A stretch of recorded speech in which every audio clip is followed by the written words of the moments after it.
नमस्कार प्यारे दोस्तों, आज अपन देखने वाले हैं नीट 2022 भौतिकी यानी फिजिक्स के प्रश्न पत्र का हल।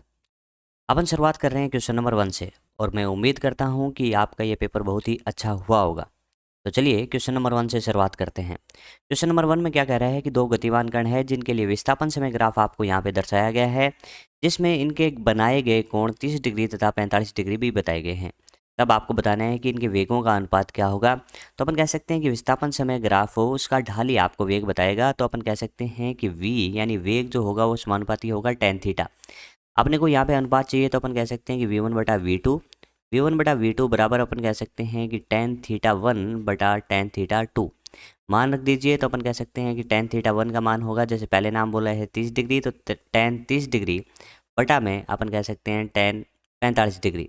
अब देखिए टेन 30 डिग्री आप सभी जानते हैं कि 1/√3 होता है और टेन 45 होता है आपका 1, तो उत्तर आ गया इसका 1/√3। तो अपन कह सकते हैं कि ऑप्शन नंबर 2 इसका सही उत्तर होगा।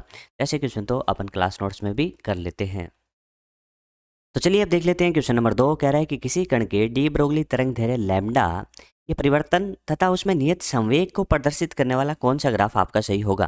तो अपन सबसे पहले जानते हैं कि लैम्डा और पी में जो संबंध होता है वो लैम्डा बराबर अपन कह सकते हैं कि h/p होगा। तो यहाँ से आप कह सकते हो कि लैम्डा व्युत्क्रमानुपाती p होगा। तो अपन कह सकते हैं कि लैम्डा व्युत्क्रमानुपाती p हो तो उस केस में लैम्डा तथा p के बीच में जो ग्राफ बनता है वो बनता है आपका आयतीय अतिपरवलय। ये आपका सरल रेखा गलत हो गया, ये भी सरल रेखा और ये आयतीय अतिपरवलय जैसा नहीं है।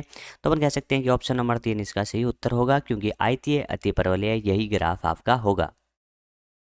हाँ तो दोस्तों अब देखते हैं क्वेश्चन नंबर 3 कह रहा है कि 1 मीटर भुजा तथा 1 ओम प्रतिरोध वाला एक वर्गाकार घेरा है जिसे 0.5 टेस्ला वाले चुंबकीय क्षेत्र में रखा जाता है। यदि घेरे का तल जो है वो चुंबकीय क्षेत्र की दिशा के लंबवत है तो घेरे से गुजरने वाला चुंबकीय फ्लक्स का मान क्या होगा। तल की बात करें अपन कह सकते हैं कि उसका तल इस तरीके से रहा होगा और इससे गुजरने वाला जो चुंबकीय क्षेत्र है यानी है उसकी जो दिशा है वो इसके तल के लंबवत है। तो अपन कह सकते हैं कि वो इस तरीके से होगी। तो अपन कह सकते हैं कि इस केस में इसके जो क्षेत्रफल तथा चुंबकीय क्षेत्र की दिशा है वो एक ही दिशा है, यानी थीटा का मान 0 डिग्री हुआ। तो फॉर्मूला लगाते हैं फाई का यानी फ्लक्स का। तो फाई बराबर सभी आप जानते हैं, फाई बराबर होता है बी ए कोस थीटा। बात करें बी की तो आपको दे रखा है 0.5 टेस्ला, 0.5 और वर्गाकार फ्रेम का जो क्षेत्रफल होगा वो भुजा गुणा भुजा। तो अपन कह सकते हैं 1 का whole square into cos 0 degree. Solve आप अच्छे से कर ही लेंगे तो उत्तर आ गया 0.5 वेबर। तो 0.5 वेबर देखें तो ऑप्शन नंबर 4 अपना सही उत्तर हो जाएगा। अब देखते हैं क्वेश्चन नंबर 4 कह रहा है कि अर्ध तरंग दिष्टकारी के प्रयोग में यदि निवेशी यानी इनपुट आवृत्ति आपको 60 हर्ट्ज बता रखी है तो आपसे पूछ रहा है कि आउटपुट यानी निर्गत आवृत्ति क्या होगी। सबसे पहले अपन देखें कि अर्ध तरंग दिष्टकारी करता क्या है।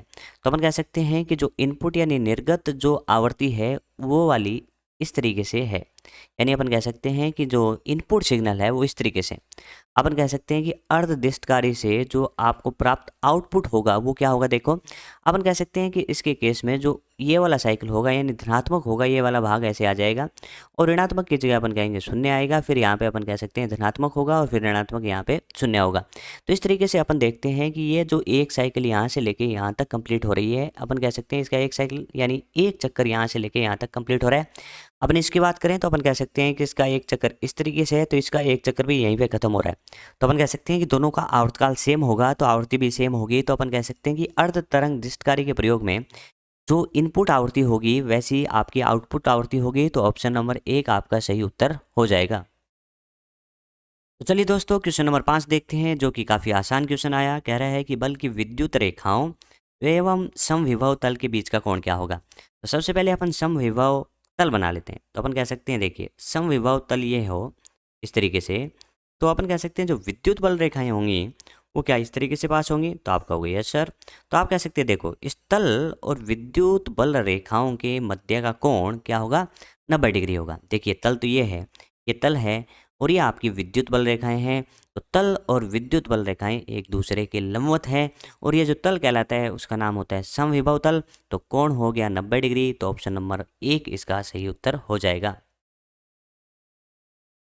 हाँ तो दोस्तों अब देखते हैं क्वेश्चन नंबर 6। क्वेश्चन नंबर 6 में कह रहा है कि एप्सिलॉन आर आपको दे रखा है आपेक्षिक प्रावैधतांक, म्यू आर आपको बता रखा है कि आपेक्षिक पारगम्यता वाले पदार्थ के माध्यम से जब प्रकाश गुजरता है तब प्रकाश का वेग क्या होगा। तो अपन कह सकते हैं कि प्रकाश का वेग किसी माध्यम में पूछा जा रहा है और प्रकाश का वेग जो माध्यम में होता है वो होता है v = c/n। और अपन कह सकते हैं कि एन का मान दिया जाता है म्यू आर और एप्सन आर से। तो अपन कह सकते हैं किसी माध्यम में प्रकाश का वेग हो जाएगा v बराबर c बटा म्यू आर एप्सन आर। और ऐसा ऑप्शन देखें तो अपन कह सकते हैं कि ऑप्शन नंबर 2 इसका सही उत्तर हो जाएगा v बराबर c बटा में रूट में एप्सन आर म्यू आर। ठीक है। हाँ तो दोस्तों अब देखते हैं क्वेश्चन नंबर 7। क्वेश्चन नंबर 7 में कह रहा है कि एक स्मॉल एम द्रव्यमान का गोला प्रारंभिक रूप से स्थिर अवस्था में रखा हुआ है, यानी प्रारंभ में विरामावस्था में है।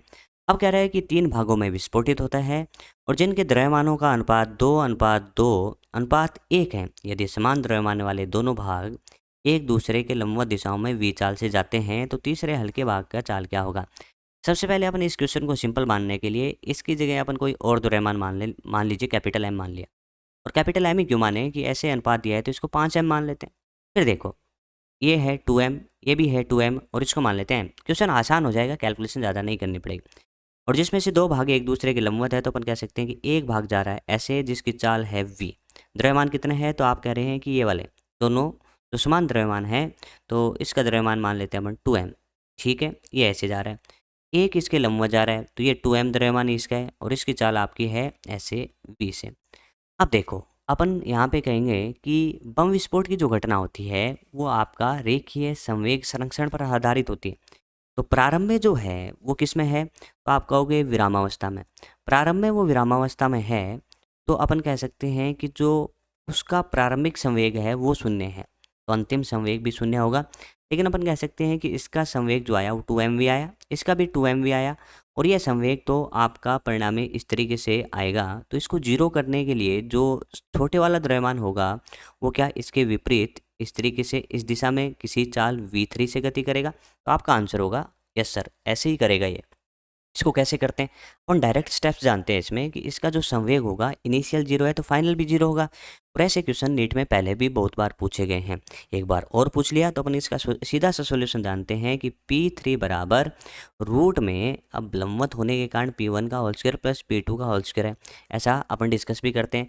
P3 बता दो तो m इंटू V3 P1 का मान बता दो तो आप कहोगे P1 के लिए 2m और गुणा v का होल स्क्वायर प्लस 2mv का होल स्क्वायर। अब इसको सोल्व कर लेते हैं तो अपन कहेंगे यहाँ से आएगा mv3 और यहाँ पे देखो 4m square 4m² v square और 4m² v स्क्वायर। तो अपन कह सकते हैं 8m² v स्क्वायर होगा। 8 का अपन कह सकते हैं 2√2 होगा और m² v स्क्वायर बाहर आके mv हो गया तो ये m से m कैंसिल आउट हो गया। तो आपका उत्तर आ गया v3 बराबर 2√2 और v। तो इस तरीके से 2√2v वाला ऑप्शन कौन सा, ऑप्शन नंबर 1। इस क्वेश्चन को मैं आसान मान सकता हूँ, इसलिए आसान मान सकते हैं कि नीट में इससे पहले भी ऐसे क्वेश्चन आए हैं और एक बार और क्वेश्चन रिपीट हो गया है। पहले भी मैं अपन प्रीवियस ईयर क्वेश्चंस करते थे तो ये बात जरूर डिस्कस करते थे कि पिछले सालों के क्वेश्चन का ज्ञान अपन को है तो आने वाले टाइम में अपन बहुत अच्छा कर सकते हैं। और यदि आप 2023 की तैयारी कर रहे हैं नीट के लिए तो आपको यही मूल मंत्र अपनाना है कि जो भी पीछे के सालों के क्वेश्चन हैं वो आज की डेट से ही आप लग जाए।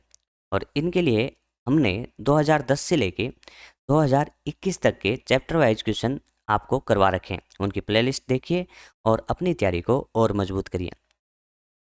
हाँ तो दोस्तों अब देखते हैं क्वेश्चन नंबर 8। क्वेश्चन नंबर 8 में कह रहा है कि विमा MLT-2 A-2 संबंधित किससे है। यानी इस बार क्वेश्चन उल्टा पूछा, यानी राशि देके विमा नहीं पूछा, विमा देके आपको पूछा है कि ये कौन सी राशि से संबंधित है। तो इसमें अपने को 4 ऑप्शन भी चेक करने पड़ सकते हैं और यदि अपना किस्मत अच्छा हो तो पहले ऑप्शन से भी अपना चेक करें और वो सही आ जाए तो फिर बाकी चेक करने की ज़रूरत नहीं है। तो अपन थोड़ा सा अंदाज़ा इसमें लगाएं कि भाई ये जो बीमा है वो किस तरीके से है। तो अपन कह सकते हैं कि MLT-2 है तो ये आपका हो गया MLT-2 और बटा में आप कह सकते हैं A2। ये आपको लगना चाहिए कि ये बल जैसा है और ये आप कह सकते हैं कि एम्पियर यानी I का होल स्क्वायर जैसा है। तो चुंबकीय पारगम्यता का विमा अपन जब पता करते हैं तो कई सारे इसके तरीके होते हैं, यानी म्यू नॉट का अपने को विमा चाहिए।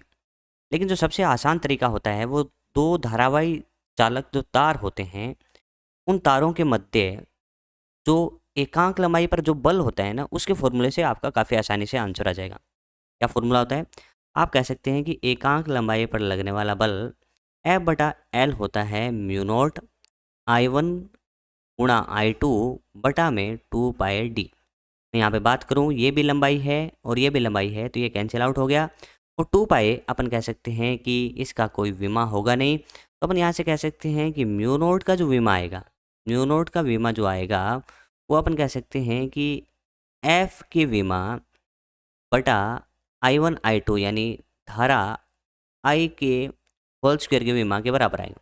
एफ का विमा अपन सभी जानते हैं MLT-2 होता है, और धारा के केस में अपन प्रदर्शित करें ए से, तो ये ए का होल स्क्वायर हो गया। और यहाँ पे जब इसको सोल्व करते हैं तो MLT-2 A-2 इसका सही उत्तर होगा। और अपना ये पहला ही आंसर, जैसे MLT-2 A-2 इससे संबंधित हो गया, तो अपना पहला ऑप्शन हो जाएगा। यदि किसी का पहला ऑप्शन मैच नहीं करता है तो विद्युतशीलता यानी विद्युतशीलता कैसे कैलकुलेट करोगे, तो आप कह सकते हैं कि इसका भी फॉर्मूला यह है, ए बराबर 1/4 एप्सिलॉन नॉट Q1 Q2 बटा आर स्क्वायर। इससे आप एप्सिलॉन नॉट का विमा पता कर सकते हो, जो कि इसके बराबर नहीं आएगा। इसी तरीके से बात करें चुंबकीय फ्लक्स यानी फाई का विमा कैसे पता करेंगे, तो फाई बराबर आप कह सकते हो कि फाई बराबर होता है B/A। ए तो अपन जानते हैं, क्षेत्रफल का विमा तो अपने को पता है, लेकिन बी का विमा कैसे निकालेंगे, तो इसके लिए एक फॉर्मूला और भी होता है, एफ बराबर BIL। यहाँ से पहले बी का विमा निकालें, फिर इसके अंदर रखें, और इससे आपका फ्लक्स का विमा आ जाएगा।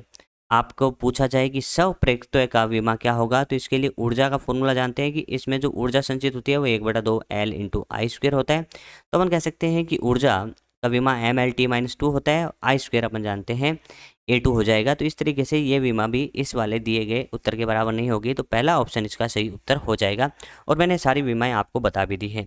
ठीक है, तो इस तरीके से अपन कह सकते हैं कि विमा वाले चैप्टर से रेगुलर क्वेश्चंस आते हैं, और इसमें से इस साल यानी नीट 2022 में विमा से 2 क्वेश्चन आए। हाँ तो दोस्तों, अब देखते हैं क्वेश्चन नंबर 9 कह रहा है कि नगण्य भार एवं 10 मीटर लंबाई वाले किसी दृढ़ छड़ के दोनों सिरों पर क्रमशः 10 केजी एवं 20 केजी द्रव्यमान के 2 पिंड लगे हुए हैं। तो आपको बताना है कि 10 केजी द्रव्यमान वाले पिंड से निकाय के द्रव्यमान केंद्र की दूरी क्या होगी। तो अपन कह सकते हैं ये द्रव्यमान केंद्र से क्वेश्चन आ गया। 20 या 21 में भी एक ऐसा क्वेश्चन आया था, तो अपन कह सकते हैं कि डायरेक्ट उसके जैसा ही इन्होंने रिपीट कर दिया। तो ये काफ़ी आसान क्वेश्चन है। कैसे करेंगे, तो अपन कह सकते हैं कि 10 केजी यहाँ पे रहा होगा, और 10 केजी को जोड़ दिया गया है किसी एक ऐसी छड़ से जिसका खुद का कोई द्रव्यमान है ही नहीं, नगण्य लेना है। ये 10 केजी, ये 20 केजी। आपको पूछा है कि 10 केजी वाले पिंड से निकाय के द्रव्यमान केंद्र की दूरी क्या होगी, तो अपन कह सकते हैं कि 10 केजी से दूर होगा, 20 केजी के पास होगा, लेकिन अपन कह सकते हैं ये दूरी R1 हो, तो R1 बराबर अपन कह सकते हैं कि दूर वाला द्रव्यमान M2 बटा कुल द्रव्यमान M1 प्लस M2 और गुणा में उनके बीच की दूरी। अपन सिंपल सी भाषा में इसको सॉल्व करें बिना फॉर्मूले, तो अपन कह सकते हैं कि दूर वाला द्रव्यमान होगा आपका 20 केजी और कुल द्रव्यमान होगा 10 + 20 यानी 30 केजी, और उनके बीच की दूरी होगी दोस्तों 10 मीटर। कितनी दूरी है, 10 मीटर। जब इसको सॉल्व करेंगे तो अपन कह सकते हैं कि 200/30।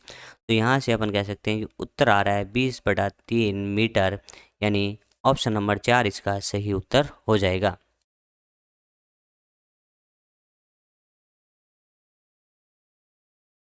हाँ तो चलिए दोस्तों, क्वेश्चन नंबर 10 को देखते हैं। कह रहा है कि √3 अपवर्तनांक वाले किसी कांच के तल पर कोई प्रकाश की किरण जो है वो 60 डिग्री के कोण पर गिरती है। अब आपको पूछा जा रहा है कि अपवर्तित और परावर्तित किरणों के बीच का कोण क्या होगा। इसका सबसे आसान मेथड अपन देखें, और यदि आपको ये मेथड क्लिक किया कर जाता है तो आपका आंसर सेकंडों में आ जाएगा। कैसे, यदि आप ये बता पाओ कि आपतन कोण जो है क्या वो ब्रूस्टर कोण के बराबर है, तो इसके लिए एक फॉर्मूला होता है कि tan IP बराबर म्यू। तो अपन कह सकते हैं कि tan IP की जगह अपन कह सकते हैं 60 डिग्री है, और यहाँ पे आपका म्यू, तो आप कह सकते हैं कि tan 60 हो गया √3 और म्यू का मान भी हो गया √3। तो आप कह सकते हैं कि जो यहाँ पे आपका जो आपतन कोण है वो आपका ब्रूस्टर कोण है। यदि आपतन कोण ब्रूस्टर कोण के बराबर होता है, तब परावर्तित किरण और अपवर्तित किरण के बीच का कोण जो होता है वो 90 डिग्री होता है। ये यदि आप जानते हैं तो इसको 90 डिग्री डायरेक्ट टिक कर सकते हैं। ये यदि आपको ध्यान नहीं आता है तो फिर आप कर रहे हैं बेसिक मेथड से। तो चलिए बेसिक मेथड से भी देख लेते हैं। अपन कह सकते हैं, देखिए जो ये कांच का तल है वो ये नीचे वाला है, और अपन कह सकते हैं यहाँ पे कोई आपतित हुई है कोई ऐसे प्रकाश किरण, कितने कोण पे, तो आप कहोगे 60 डिग्री के कोण पर। इसके 60 डिग्री के कोण पे इसको थोड़ा सा सही बनाते हैं, और अपन कह सकते हैं कि आपतित हुई होगी इस तरीके से 60 डिग्री के कोण पर। ठीक है, अपन कह सकते हैं कि 60 डिग्री पे आपतित हुई, तो परावर्तित तो अपन जानते हैं कि 60 डिग्री पे जाएगी, और अपन कह सकते हैं कि माध्यम सघन है, तो इधर वाली जो अपवर्तित है वो 60 से कम आएगी और ये अपन मान सकते हैं आर हो। लगा दें स्नेल का नियम, लगा दो। 1 इंटू अपन कह सकते हैं इसमें वायु मान रहे हैं और इसमें काच मान रहे हैं, तो 1 इंटू साइन 60 डिग्री बराबर आप लिख सकते हो दूसरे का √3 इंटू साइन आर। या इसको सॉल्व कर लिया जाए तो आप कहोगे ये आ रहा है √3/2 और ये आ रहा है आपका √3 और यहाँ से आप कह सकते हो कि साइन आर आ गया भाई 1/2, तो आर का मान आ गया 30 डिग्री।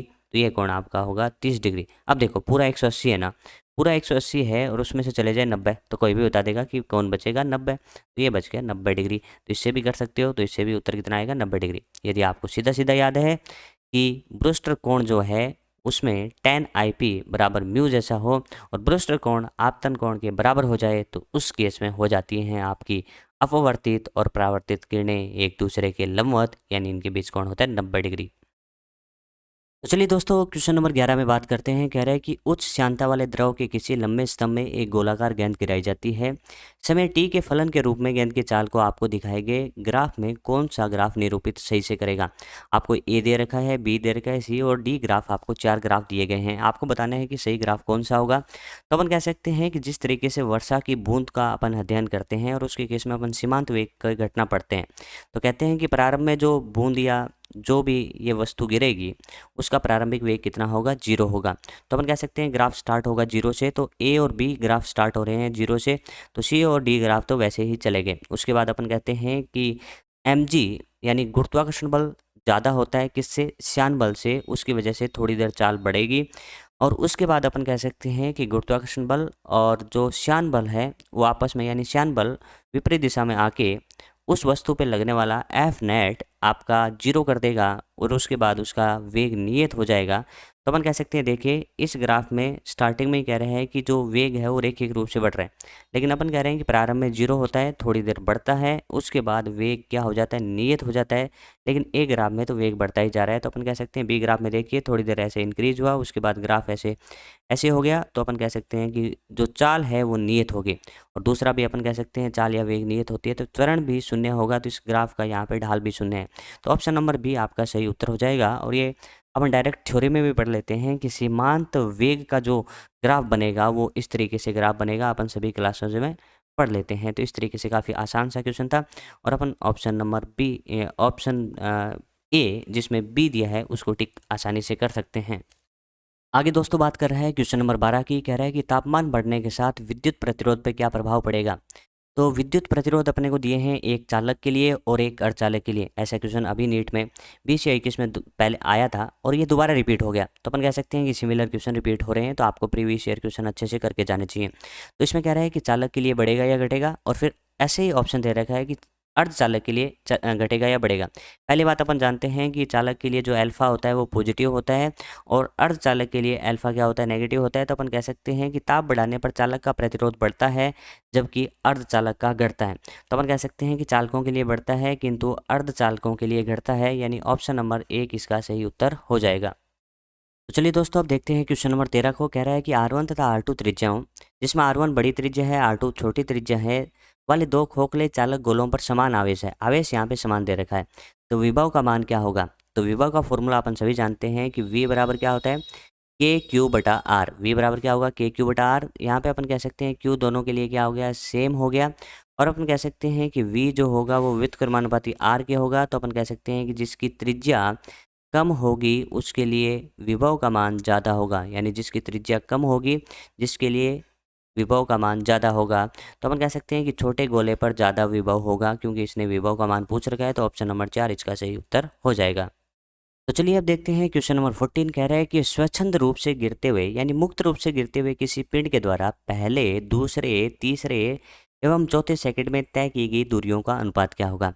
इसको अपन एनसीईआरटी में डायरेक्ट पढ़ते हैं कि गैलीलियो के विषम अंक का जो नियम होता है उसमें कहते हैं कि किसी भी वस्तु को यदि अपन मुक्त रूप से गिराएं तो क्रमागत समान समय अंतरालों में तय की गई दूरियों का जो अनुपात होगा वो अनुपात 1:3:5:7 होगा। तो अपन कह सकते हैं कि 1:3:5:7 ऑप्शन नंबर आपका 1 सही हो जाएगा। यदि आपको इसका प्रूफ चाहिए तो आप जा सकते हैं कि S nth बराबर U + A/2 2n-1। यदि आप चाहते हैं कि फर्स्ट सेकंड के लिए बात आप करें कि फर्स्ट के लिए कितना होगा, तो आप कह सकते हैं मुक्त की है 0, और यहाँ पे अपन कह सकते हैं धनात्मक नीचे वाली दिशा मान लेते हैं, तो g/2 2 × 1-1, और अपन यहाँ से जब इसको सोल्व करते हैं तो ये उत्तर आएगा 5 मीटर। इसी तरीके से अपन सेकंड के लिए कैलकुलेट करें तो उसके लिए भी 0 + g/2 और गुणा में 2 × 2-1, और यहाँ पे अपन कह सकते हैं देखिए 4 में से 1 गया 3, 3 × 5 आपका 15 मीटर हो गया। और इसी तरीके से बच्चों अपन बात करें एस थर्ड के लिए तो अपन कह सकते हैं 0 + g/2 और यहाँ पे 2 × 3-1, यहाँ पे अपन कह सकते हैं 6, 6 में 6 गया 5, 5 × 5 आपका उत्तर हो गया 25। इतने अपने को काफ़ी हैं, तो अपन कह सकते हैं अनुपात जब इनका पता करें 5, 15 और 25 का, तो 1, 3, 5 आएगा। तो अपन कह सकते हैं कि अपने को इस क्वेश्चन में इतना टाइम लगाना भी नहीं चाहिए था, क्योंकि ये क्वेश्चन सभी को याद होता है और मैं मानता हूँ कि बहुत ही आसान क्वेश्चन है, और ऐसा पहले नीट में पूछा भी गया है, तो दोबारा अपन कह सकते हैं रिपीट हो गया है। तो काफ़ी आसान क्वेश्चन इसको मान सकते हैं। यदि ये वीडियो आपको अच्छा लग रहा है तो इसको लाइक करें, शेयर करें और चैनल को सब्सक्राइब करें। चलिए बच्चों, क्वेश्चन नंबर 15 देखते हैं। क्वेश्चन नंबर 15 में अपने को क्या बोला है कि एक सूची नंबर 1 दी है जिसमें विद्युत चुम्बकीय तरंगे हैं। सूची 2 में तरंग दैर्ध्य, तो आपको मिलान करना है कि विद्युत चुम्बकीय तरंगे जो दी गई हैं उनका लैम्डा कौन सा होगा। तो सबसे पहले आपको लैम्डा का ज्ञान होना चाहिए। तो विद्युत चुम्बकीय जो स्पेक्ट्रम होता है उसमें आपको सबसे पहले ये पता होना चाहिए कि उसका क्रम क्या होता है। तो अपन बढ़ती हुई फ्रिक्वेंसी का जो यहाँ पे ऑर्डर लिख रहे हैं उसमें सबसे पहले अपन बात करें तो रेडियो तरंग ले लेते हैं। रेडियो तरंग का आवर्ती सबसे कम होता है, तरंग दैर्ध्य सबसे ज़्यादा होता है। रेडियो के बाद आती है माइक्रोवेव यानी सूक्ष्म तरंगें आती हैं। माइक्रो के बाद आप बात करें तो अवरक्त तरंगें आती हैं जिनको इंफ्रारेड भी कहते हैं, तो अवरक्त होगी। उसके बाद अपन कह सकते हैं कि विजिबल यानी दृश्य तरंग होंगी, विजिबल रीजन हो जाएगा। उसके बाद अपन कहते हैं यूवी यानी परावैंगनी क्षेत्र हो जाएगा। उसके बाद एक्सरे होगा और उसके बाद गामा रे होगा, लेकिन अपना इतने से काम चल जाएगा। अब देखो अपन कह सकते हैं कि रेडियो से एक्सरे की तरफ जाने से आवृत्ति बढ़ती है, क्या होती है, फ्रीक्वेंसी बढ़ेगी। और अपन कह सकते हैं फ्रीक्वेंसी का उल्टा होता है लैम्डा, तो अपन कहेंगे लैम्डा घटेगा। तो अपन बात करें रेडियो का लैम्डा सबसे ज़्यादा होगा, एक्सरे का लैम्डा सबसे कम होगा।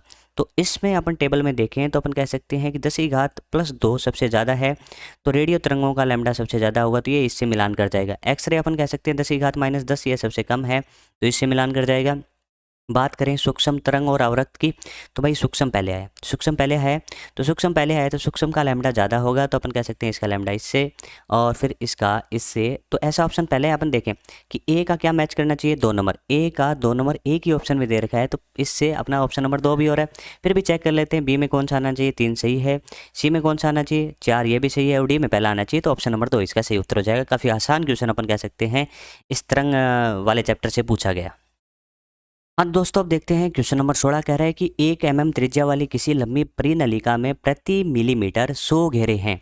ये क्या दे रखा है कि प्रति मिलीमीटर 100 घेरे हैं, तो अपन कह सकते हैं स्मॉल n का मान है, और स्मॉल n क्या होता है, घेरों की संख्या बटा लंबाई होता है। तो घेरों की संख्या अपन कह सकते हैं 100 है, और लंबाई अपन कह सकते हैं कि 1 मिलीमीटर है, तो 1 मिलीमीटर को अपन चेंज कर सकते हैं 1 × 10⁻³ मीटर, और यहाँ से अपन कह सकते हैं कि स्मॉल n का मान आपके पास आ गया 10⁵ तो ये आपने पता कर लिया। आगे बढ़ते हैं। यदि परिनालिका में 1 एम्पियर की धारा बहती है तो परिनलिका के केंद्र पर चुंबकीय क्षेत्र की क्षमता का मान क्या होगा।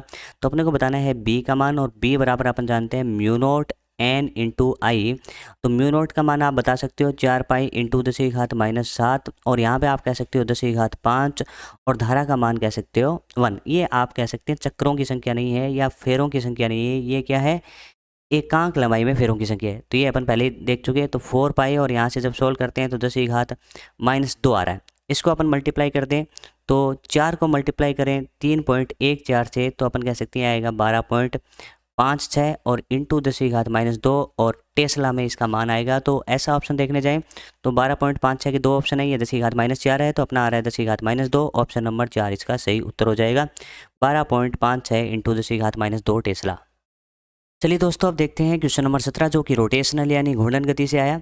इसमें अपन कह सकते हैं कि एक पतली एक समान डिस्क, इसके केंद्र से गुजरने वाले और इसके तल के लंबवत अक्ष के परितः आपको घूर्णन त्रिज्या का और इसके व्यास के प्रत्यय घूर्णन त्रिज्या का अनुपात क्या होगा आपको ये बताना है।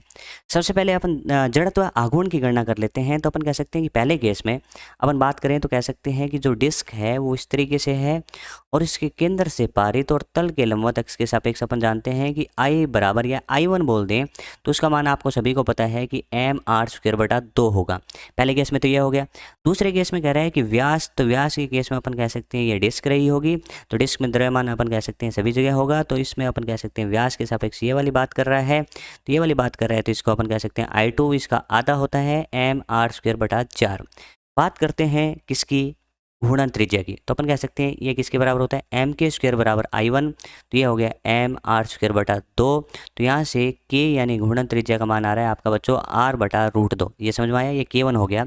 इसी तर्ज पे अपन पता कर लेते हैं mk² बराबर अपन कह सकते हैं कि mr²/4 और आप यहाँ से कह सकते हो कि K2 बराबर r/2। क्या बात सही है? और अपने को निकालना है इनका अनुपात, तो K1/K2 और आप कह सकते हो कि r/√2 अपॉन r/2, आप कह सकते हो कि 2/√2, तो क्या आपका आंसर आ गया √2। तो ऐसा ऑप्शन अपन देखें कि √2:1, तो ऑप्शन नंबर 4 आपका सही हो जाएगा, √2:1। तो ये भी अपन कह सकते हैं काफ़ी आसान है, क्योंकि ये फॉर्मूले तो अपन डायरेक्ट याद भी होते हैं और बड़े क्वेश्चन करने में इसकी हेल्प भी अपन लेते हैं। तो कह सकते हैं कोई रोटेशनल से कोई बड़ा टफ क्वेश्चन नहीं आया, तो इसीलिए कहते हैं ना कि चैप्टर का जैसे कई बार भयानक रूप बना देते हैं कि रोटेशनल से हार्ड क्वेश्चन आते हैं, नहीं आते, बहुत आसान से क्वेश्चन आया, काफ़ी आसान क्वेश्चन ये था। चलिए दोस्तों, क्वेश्चन नंबर 18 की बात कर लेते हैं। यदि कोई साबुन का बुलबुला फैलता है तो बुलबुले के अंदर का दाब का मान क्या होगा। सबसे पहले साबुन के बुलबुले के दाब आधिक्य का फॉर्मूला आपको आना चाहिए, जिसको अपन डेल्टा पी से दर्शाते हैं। तो डेल्टा पी बराबर आप जानते हैं 4T/R, यानी 4T/R। ये दाब आधिक्य है। दाब आधिक्य को क्या लिखते हैं, अंदर का दाब माइनस बाहर का दाब और बराबर आप कह सकते हैं 4T/R। ये देखिए, ये बाहर का दाब तो भाई नियत होगा। अब अपन बात करते हैं कि इसको थोड़ा सा और सही से लिख लो, तो P इनसाइड बराबर P आउटसाइड प्लस 4T/R। फैलने का मतलब क्या हुआ कि फैलता है, तो त्रिज्या क्या हो रही होगी, बढ़ रही है। त्रिज्या बढ़ने से ये मान घटेगा, तो ये मान भी तो घटेगा। तो अपन कह सकते हैं कि इस केस में जो अंदर का दाब होगा वो घटेगा। अंदर का दाब क्या होगा, घटेगा, तो ऑप्शन नंबर 3 उत्तर सही हो जाएगा। तो अपन कह सकते हैं कि प्रश्न तनाव से ये तो बहुत ही आसान क्वेश्चन है कि भाई दाब आदि के बराबर क्या, बुलबुले की बात कर रहा है, साबुन का बुलबुला है, जो 4T/R, R बढ़ेगा तो दाब आधिक्य भी घटेगा और अंदर का दाब भी घट जाएगा। चलिए बात करते हैं क्वेश्चन नंबर 19 की। 19 नंबर जो क्वेश्चन है वो आपका शक्ति से संबंधित क्वेश्चन है। कह रहा है कि विद्युत लिफ्ट अपने अधिकतम भार 2000 kg है, जो लिफ्ट और यात्री दोनों का मिला के है, के साथ 1.5 मीटर पर सेकंड की स्थिर चाल से ऊपर की तरफ जा रही है। ठीक है, गति का विरोध करने वाला घर्षण बल का मान दे रखा है, वो 3000 न्यूटन है। तो मोटर द्वारा लिफ्ट को प्रदान की गई न्यूनतम शक्ति पूछा है आपको, जिसके लिए कंडीशन अचीव हो सके, वोट में क्या होगी, और जी का मान बता रखा है 10 मीटर पर सेकंड स्क्वायर। तो चलिए अपन देखते हैं क्वेश्चन को। अपन कह सकते हैं इस तरीके से ये लिफ्ट रही होगी और इस लिफ्ट पे एक लग रहा है mg, तो mg आप कह सकते हो कि 2000 तो kg हो गए इंटू जी, और जी का मान 10 है, तो अपन कह सकते हैं ये मान हो गया आपका 20,000 न्यूटन नीचे की ओर। अब देखो, ये घर्षण बल है वो विरोध कर रहा है, तो अपन कह सकते हैं ये भी क्या लग रहा होगा, नीचे ही लग रहा होगा। तो अपन कह सकते हैं कि घर्षण बल वाली दिशा भी नीचे हो गई, तो इसका मान भी आ गया 3000 न्यूटन। तो मैं कह सकता हूँ कि नीचे कुल जो बल लग रहा होगा 23,000 न्यूटन लग रहा होगा। अब इस लिफ्ट को ऊपर की तरफ चलाना है, किससे, नियत वेग से। तो आप ही बता दो कि नियत वेग से चलाने के लिए किस पे या लिफ्ट पे नेट बल कितना होना चाहिए, तो आपका आंसर होगा 0। तो आप कहोगे ऊपर की तरफ जो एक बल लगाओगे ना, उस बल का मान कितना होगा, इन नीचे वाले बल के मान के बराबर। तो आप कह सकते हैं कि ऊपर लिफ्ट के ऊपर की तरफ जो मोटर बल लगाएगी, उस बल का मान इन दोनों को जोड़ के आप कह सकते हो कि 23,000 न्यूटन लगाना पड़ेगा, तभी तो ऊपर वाला बल बराबर नीचे वाला बल, नेट बल 0, नियत वेग से लिफ्ट जाती रहेगी। लेकिन अपने को बताना है कि शक्ति का मान क्या होगा, तो आप जानते होंगे शक्ति P बराबर क्या होता है, एफ वी होता है। तो एफ का मान आपने कह दिया कि 23,000 न्यूटन है, और वी का मान आप कह रहे हो कि 1.5 है, यानी 3/2 है। इसको जब आप गुणा करोगे और गुणा करने के बाद सोल्व करोगे, तो इसका जो उत्तर आएगा वो 34,500 वोट आ जाएगा। तो 34,500 वोट ऑप्शन नंबर आपको पहला ही मिल जाएगा, जो कि इसका सही उत्तर है। चलिए दोस्तों, अब देखते हैं क्वेश्चन नंबर 20। कह रहा है कि माना हाइड्रोजन परमाणु के प्रथम व द्वितीय उत्तेजित अवस्थाओं में, यहाँ पे देखिए ये प्रथम द्वितीय उत्तेजित अवस्था बोली है, तो प्रथम उत्तेजित अवस्था का मीनिंग होता है कि n बराबर 2 और द्वितीय उत्तेजित अवस्था का मान जो होता है वो n बराबर 3 होता है। में इलेक्ट्रॉन की ऊर्जा यानी कुल ऊर्जा क्रमशः से T1 तथा T2 है। तो परमाणु के बोर मॉडल के अनुसार T1 तथा T2 का अनुपात क्या होगा आपको ये बताना है। बात करूँ कुल ऊर्जा की तो T बराबर आपका होता है -13.6 जेड स्क्वेयर बटा एन स्क्वेयर, ऐसा होता है। आप कह सकते हैं जेड तो आपका हाइड्रोजन होने की वजह से 1 हो गया, तो यहाँ पे अपन कह सकते हैं -13.6 नियत होगा तो टी समानुपाती हो गया 1/n²। आप यहाँ पे कह सकते हो कि T1/T2 और यहाँ पे आपको उल्टा लिखना पड़ेगा n2/n1 का होल स्क्वेयर। और यदि आप इनको सही से पढ़ लेते हो कि प्रथम उत्तेजित अवस्था का मान 2 होता है तो यहाँ पे आप रख सकते हो नीचे 2 और ऊपर 3 का होल स्क्वेयर, तो आपका उत्तर आ जाएगा 9/4। तो 9/4 ऑप्शन नंबर 2 में आपको दिखाई दे रहा होगा। यहाँ पे जो गलती हो सकती है वो ये हो सकती है कि 1 और 2 ले लेंगे तो आपका क्वेश्चन गलत हो जाएगा। तो अपन कह सकते हैं ये भी काफ़ी आसान क्वेश्चन था। यदि ये वीडियो आपको अच्छा लग रहा है तो इसको शेयर करें और चैनल को सब्सक्राइब करें। हाँ, तो दोस्तों अब देखते हैं क्वेश्चन नंबर 21 कह रहा है कि नीचे दिखाए गए चित्रानुसार कोई आदर्श गैस एक समान अवस्था से आरंभ करके 4 अलग-अलग प्रक्रमों से गुजरती हैं। ये प्रक्रम आपको बताए गए हैं कि रुद्धोष्म, समतापीय, समदाबीय और समआयतनिक है। तब आपको बताना है कि 1, 2, 3, 4 में से वह ग्राफ आपको बताना है जो रुद्धोष्म प्रक्रम को निरूपित करता है। मैं आपसे बात करूं तो कि 1 नंबर क्या है, तो आप कहोगे कि 1 नंबर में आयतन नियत है, तो आपका 1 नंबर आपका हो गया समआयतनिक। कौन सा हो गया प्यारे बच्चों? समआयतनिक प्रक्रम, ये सभी आप जानते हैं। बात करें नंबर 4 की तो यहाँ पे अपन कह सकते हैं दाब नियत है, तो ये हो गया आपका समदाबीय प्रक्रम। अब यहाँ पे लड़ाई इन 2 और 3 की रह जाती है, सभी बच्चे इसमें कन्फ्यूज भी होते हैं, लेकिन अपन कहते हैं कि रुद्धोष्म प्रक्रम का ढाल ज़्यादा होता है और समतापीय का ढाल कम होता है। एक तरीका तो ये है। दूसरा तरीका होता है कि अपन यहाँ पे बैठ के फिसलें तो जिस पे तेज़ी से फिसलते हैं वो आपका रुद्धोष्म ग्राफ होता है। यानी यहाँ पे अपन बैठ के फिसलें तो जिस पे तेज़ी से फिसलें तो वो आपका रुद्धोष्म होता है। तो बैठिए और फिसलिए, तो आप कहोगे भाई 2 नंबर पे जल्दी फिसलेंगे तो 2 नंबर आपका हो जाएगा कौन सा? रुद्धोष्म। और फिर बच गया कौन सा? 3 नंबर। तो 3 नंबर हो जाएगा आपका समतापीय। तो आपको पूछा था कि भाई रुद्धोष्म कौन सा होगा, तो रुद्धोष्म होगा नंबर 2 और इससे संबंधित ऑप्शन नंबर आया आपका 4। तो इसका 4 नंबर ऑप्शन आपका सही उत्तर हो जाएगा।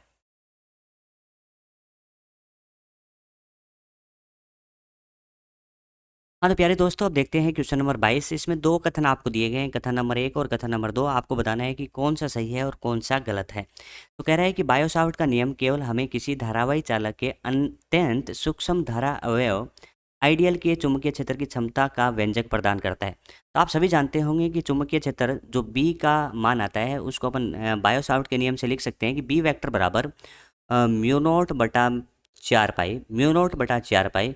और यहाँ पे अपन जानते हैं I DL vector cross R vector बटा में आर क्यूब, क्या इस तरीके से आप सभी जानते हैं। तो अपन कह सकते हैं सही बात है। डीएल का मतलब क्या हो गया? आईडीएल का मतलब क्या होगा? धारा अवयव यानी करंट एलिमेंट के कारण चुंबकीय क्षेत्र का व्यंजक प्रदान करता है। तो ये बात एकदम सत्य है, तो ये वाला कथन सत्य होगा। बात करते हैं कथन नंबर 2 की। कह रहा है कि बायो-सावर्ट का नियम आवेश Q के कूलाम नियम के व्युत्क्रम वर्ग के नियम के अनुरूप है। ये बात सही है, जिसमें पहला एक अदिश स्रोत आइडियल, गड़बड़ी यहाँ पे हो रही है। एक अदिश स्रोत आइडियल, भाई आइडियल में डीएल वेक्टर लिख रहे हैं ना, डीएल क्या लिख रहे हैं? DL vector. तो डीएल वेक्टर होगा तो ये तो सदिश होगा ना, तो इसने बोला अदिश, तो यहाँ पे गड़बड़ हो गया। उसके बाद कह रहा है कि जब बाद वाला सदिश स्रोत, यहाँ पे क्यू आवेश कभी सदिश हो सकता है क्या? तो अपन कह सकते हैं कि क्यू तो अदिश होता है, तो ये कथन अपन कह सकते हैं गलत है। तो अपन कह सकते हैं ये कथन गलत है। तो पहला कथन सही है और किंतु कथन नंबर 2 गलत है। पहला कथन सही है किंतु कथन नंबर 2 गलत है, तो ऑप्शन नंबर 1 आपका सही हो जाएगा। तो ये बायो-सावर्ट का डायरेक्ट ही नियम आ गया भाई, ये तो 12th लेवल का क्वेश्चन हो गया जिसमें अपन सारी चीज़ें जानते हैं। हाँ, तो दोस्तों इस क्वेश्चन में पढ़िए क्या दिया है कि 100 किलोवाट वाले ट्रांसमीटर द्वारा आदर्श रूप से 1 घंटे में उत्सर्जित की गई कुल ऊर्जा का मान क्या होगा? तो अपन यहाँ पे कह सकते हैं शक्ति दे रखी है 100 किलोवाट, समय दे रखा है 1 घंटे, ऊर्जा का मान पूछ लिया। तो अपन जानते हैं कि शक्ति बराबर क्या होता है? शक्ति बराबर होता है ऊर्जा बटा समय। तो यहाँ से अपन कह सकते हैं कि ऊर्जा का मान क्या आएगा? तो ऊर्जा बराबर कह सकते हैं कि शक्ति गुणा में समय।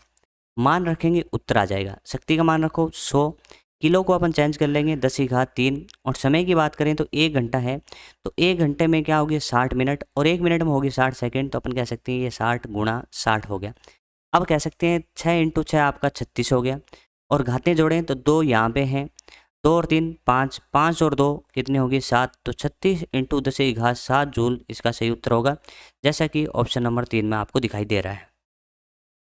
हाँ तो दोस्तों अब देखते हैं क्वेश्चन नंबर 24 कह रहा है कि यंग के द्विध्रुवी प्रयोग में 600 नैनोमीटर तरंग दैर्ध्य वाला एक वर्णी प्रकाश प्रयुक्त किया जाता है तो पर्दे के किसी विशेष भाग पर एक विद्यार्थी 8 फ्रिंज प्राप्त करता है। यदि प्रकाश का तरंग दैर्ध्य बदलकर 400 नैनोमीटर कर दिया जाता है तो उसके द्वारा पर्दे पर उसी क्षेत्र में प्राप्त फ्रिंजों की संख्या क्या होगी, आपको यह बताना है। अपन यहाँ पे बात करें तो इसके अंदर एक सिमिलर बात बोली है कि उसी क्षेत्र में, तो अपन कह सकते हैं देखें ये वाला वो स्क्रीन होगा, तो अपन कह सकते हैं इसका जो लंबाई होगा वो एल है, और अपन कह सकते हैं कि पहले केस में जो फ्रिंज चौड़ाई है वो ये वाली है, ठीक है। तो अपन कह सकते हैं एल का मान तो नियत रहेगा, तो एल का मान नियत रहेगा तो अपन कह सकते हैं कि लैम्डा चेंज करने से क्या चेंज होता है, बीटा चेंज होता है। बीटा को क्या कहते हैं, फ्रिंज चौड़ाई कहते हैं।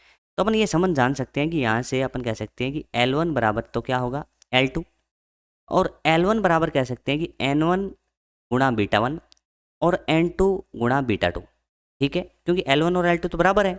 और L1 क्या होगा, एक फ्रिंज की चौड़ाई गुणा में फ्रिंजों की संख्या।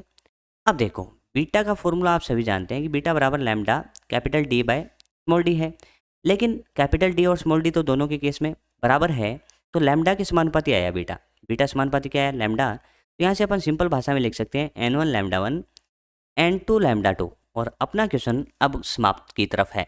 N1 रख दो, तो N1 कितनी फ्रिंज प्राप्त हो रही है प्यारे बच्चों, तो 8 प्राप्त हो रही है। लैम्डा बता दो, तो पहले तो लैम्डा है प्यारे बच्चों 600 नैनोमीटर, तो नैनोमीटर है दोनों तरफ, तो नैनोमीटर लिखने की कोई आवश्यकता नहीं है। N2 की गणना करनी है, बट लैम्डा 2 कितना है 400। अब इसको सॉल्व करो, 2 जीरो से 2 जीरो चले गए, तो N2 बराबर आप कह सकते हैं कि 8 गुणा में 6 और बटा में 4। जब इसको सॉल्व करोगे तो उत्तर कितना आ जाएगा 12। तो अपन कह सकते हैं कि दूसरे सिचुएशन में जो फ्रिंज प्राप्त होगी वो 12 प्राप्त होगी। तो ये क्वेश्चन भी आसान क्वेश्चन मान सकते हैं। हाँ तो दोस्तों अब बात करते हैं क्वेश्चन नंबर 25 की। कह रहा है कि जब 60 ग्राम द्रव्यमान वाली किसी वस्तु को नियत बिंदु पर रखा जाता है तो ये 3 न्यूटन के गुरुत्वीय बल का अनुभव करती है, तो इस बिंदु पर गुरुत्वीय क्षेत्र की तीव्रता का परिमाण क्या होगा, आपको यह बताना है। तो बड़ी सिंपल सी बात है कि आप कह सकते हैं कि F बराबर क्या होगा m इंटू गुरुत्वीय क्षेत्र की तीव्रता। तो अपने को बतानी है गुरुत्वीय क्षेत्र की तीव्रता, तो अपन कह सकते हैं गुरुत्वीय क्षेत्र की तीव्रता बराबर होगी F बटा m। तो बता दो F का मान, तो आपका हो गया F का मान 3 न्यूटन है, लेकिन यहाँ पे द्रव्यमान आपको ग्राम में दिया है तो किलोग्राम में आपको चेंज करना पड़ेगा। तो आप कह सकते हैं कि 60 इंटू 10⁻³ तो ऊपर चला गया दोस्तों 1000, तो 3 गुणा 1000 हो गए 3000 बटा 60, 0 से 0 कट गया, 300 में 6 का भाग लगाओगे तो आपका उत्तर आएगा 50 न्यूटन पर केजी। न्यूटन यहाँ से m से केजी, तो 50 न्यूटन पर केजी। ऑप्शन नंबर 4 इसका सही उत्तर हो जाएगा। हाँ तो दोस्तों अब देखते हैं क्वेश्चन नंबर 26 कह रहा है कि दी गई नाभिकीय अभिक्रिया में जो x है उसका मान आपको बताना है कि x क्या है। सबसे पहले आपको देखना चाहिए यहाँ पे कौन सा डीके यानी कौन सा है, तो अपन कह सकते हैं कि ए प्लस यानी ये बीटा डीके है, और बीटा में भी कौन सा बीटा प्लस यानी बीटा प्लस डीके है। और आप जानते हैं कि बीटा प्लस डीके में यहाँ पे ये दिया गया है आपको पॉजिट्रॉन। पॉजिट्रॉन के केस में बात करूं तो अपन कह सकते हैं कि इसका ये जो परमाणु क्रमांक होगा वो इसका 1 से कम होगा, लेकिन द्रव्यमान संख्या सेम रहेगी, और इसके साथ ये है आपका न्यूट्रिनो। तो ये जानकारी आपको अच्छे से है, तो अपन कह सकते हैं कि बीटा प्लस में जो आपका Z है वो 1 से कम होगा और द्रव्यमान संख्या में कोई फर्क नहीं पड़ेगा। तो बड़े आराम से कह सकते हो भाई कि 11 से कितना होगा 1 कम 10, और ये 22 का 22, तो आप कह सकते हो यहाँ पे बचेगा 10 22, तो भाई ये 10 23, ये 11 23, ये 12, और ये आपका ऑप्शन नंबर 1 आपका सही उत्तर हो जाएगा। तो ये भी काफ़ी आसान क्वेश्चन था, ऐसे क्वेश्चन तो पहले बहुत सारे पूछे गए थे। चलिए दोस्तों अब देखते हैं क्वेश्चन नंबर 27 जो कि घूर्णन गति से है। एक समान कोणीय त्वरण से घूम रही किसी फिरकी की कोणीय चाल 16 सेकंड में 1200 आरपीएम से 3120 आरपीएम हो जाती है, तो कोणीय त्वरण यानी अल्फा का मान आपको बताना है। सबसे पहले बोला है कि एक समान कोणीय त्वरण, तो यहाँ से अपन समझ में आ गया कि गति की समीकरणें लग सकती हैं। तो अपन कह सकते हैं कि ω2 बराबर ω1 प्लस अल्फा टी, और यहाँ से आप कह सकते हो कि अल्फा बराबर आप कह सकते हो ω2 माइनस ω1 बटा में टी। ओमेगा को अपन लिखें तो कॉमन ले सकते हैं 2 पाई, और यहाँ पे लिख सकते हैं कि F2 माइनस F1 बटा में T। चलिए अपन F1 और F2 की बात करें तो ये क्या है, अपने पास RPM है। इस RPM को RPS में यानी घूर्णन प्रति सेकंड बदलने के लिए इसमें लगाएंगे 60 का भाग, और जैसे 60 का भाग लगाएंगे तो ये आ जाएगा 20। घूर्णन प्रति सेकंड। इसी तरीके से इसमें भी 60 का भाग लगाएंगे तो 0 से 0 और ये आपका आ जाएगा 52 RPS। तो यहाँ से ये मान आ गए, तो अपन यहाँ पे मान रखते हैं 2 पाई। फाइनल आप कह सकते हैं 52 हो गया था, इनिशियल आपका 20 था और बटा में समय की बात करूँ तो 16 था। यहाँ से अपन सोल्व करते हैं तो 2 पाई और ऊपर कह सकते हैं 32 बच गया बटा 16 और अपन कह सकते हैं इसको कह सकते हैं 2 और 2 इंटू 2 पाई, तो उत्तर आ गया 4 पाई। ये आपका उत्तर आया रेडियन पर सेकंड स्क्वायर में। तो 4 पाई रेडियन पर सेकंड स्क्वायर ऑप्शन नंबर 4 होगा।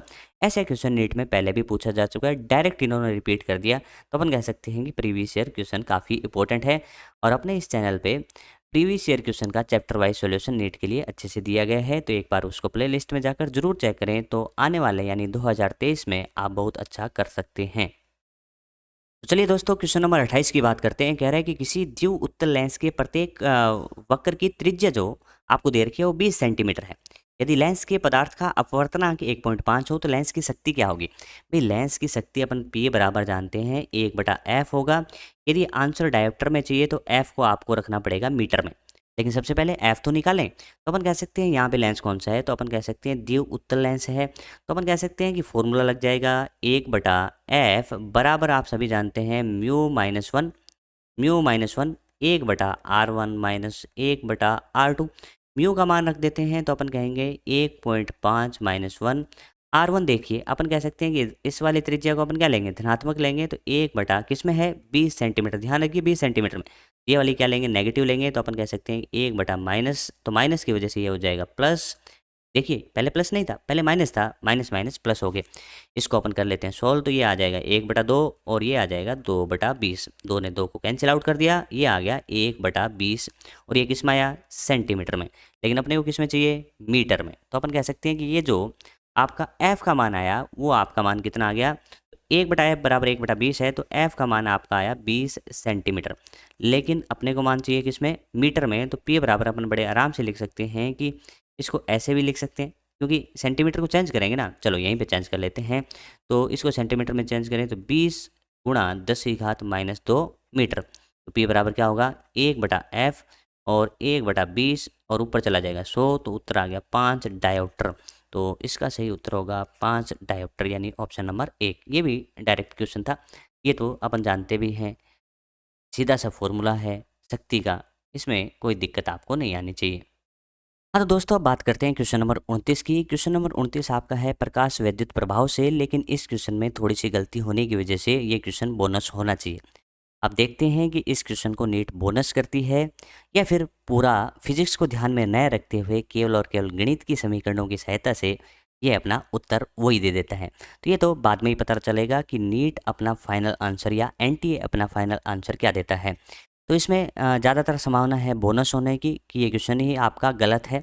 गलत क्यों है, तो अपन कह सकते हैं कि आवृत्ति बढ़ाने से अपन कह सकते हैं कि निरोधी विभव जो होता है उसका मान बढ़ता है। लेकिन अपन कह रहे हैं कि अपन ऐसा कहते हैं और अपन ऐसा जानते भी हैं और ऐसा होता भी है, लेकिन इसने क्वेश्चन फ्रेम करते टाइम में क्या करा कि जब किसी प्रकाश धातु पर जो आवृत्ति है वो V से V/2 करी, और यहाँ पे देखिए निरोधी विभव इन्होंने बढ़ा दिया, ये इनकी गलती थी।